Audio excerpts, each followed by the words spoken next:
কি ভাই এয়ারটেল, কি খবর? বালের খবর।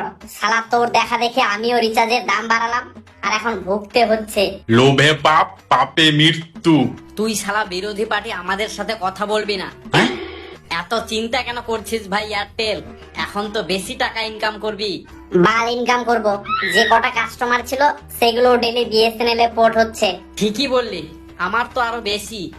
ডেলি 3-4 লাখ কাস্টমার আমাকে ছেড়ে চলে যাচ্ছে বিএসএনএল এ। ভালোই যাচ্ছে, শালা তোরই তো লোভ সামলাচ্ছিল না। চিন্তা করিস না ভাই, দুদিনও টিকবে না, আবার আমাদের কাছেই ফিরে আসবে। এ বাবু, এই অনেকক্ষণ ধরে তোমাদের ভাষণ শুনছি, একটু লিমিটে থাকো। অত অহংকার ভালো না, বুঝলে? অহংকার পতনের মূল কারণ। মানে দাঁড়াও, দেখাচ্ছি। ও দাদা, কোথায় যাচ্ছো? আরে জিও থেকে বিএসএনএল এ পোর্ট করতে যাচ্ছি।